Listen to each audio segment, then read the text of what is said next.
درباره سردانا شاندا پهدهج بو شما پایتخت و دانوستاندن پهده و رژیم سوریه دکتر عبدالحکیم بشار اندام پولیت بیروی پارتیا دموکراتا کردستان سوریا گوتارک بلاف کرده ده بحثا هرگولی دانوستاندن رژیم و پهده دیکه دو گوتارا به ناوی گلو اف دیالوگ یان راخوستن آنکو استدعاء بشار دبیجه اگر شاندا پهده به ناوی پهده به یان جی به ناو چکدارن سوریه دموکراتیک یان جی رهبریا خوسر به یان چناوکی دن به لیبریار جی سرکردایتی قندیل هاتیه و کردن سوریه تیم بکار آنینج آلیه وان و بشار هروها دبیجه تشت گل شامه دناورا پیده و رژیم سوریه رو ده نه دیالوگه ماکنگ رژیم دیالوگ بنونر و شاندرین خودکه تشت گل شامه رو ده دوباره بلاف کرنا کاره پشتی گو پیده قناغه که جی کاری خواه بداوی آنی و نها بوده ما گو رژیم دوباره کنترول خواه لدورین دبین کنترول پیده ده فرض بکه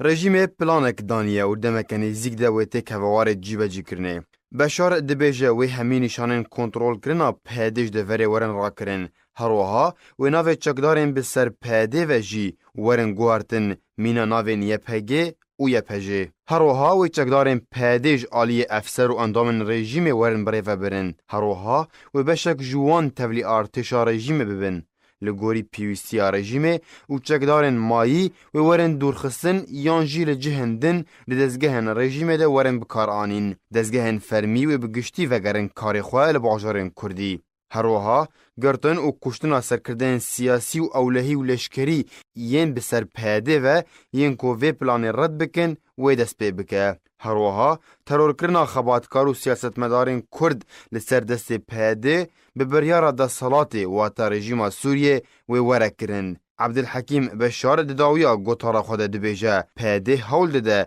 جخلکی را دیار بکه گودانوستاندنن بر رژیم را بمرجن داکو روی خول پیشیا وان سپی بکه به طایبت لپیشیا مالباتن گوجوانن خوکرن قربانی دبر پیده و سیاست آویده لرژیم و روسپیکرنی جی نادوی جبرکو کار پیده بداوی هاتیه و رژیم نما پیوسیاوی بوان هیا لوما او استدعا کرن جبو شامه جبوان آگادار بکن نه دیالوگ بوان را بکن جبرکو رژیم تجاران دیالوگ بوان را ناکه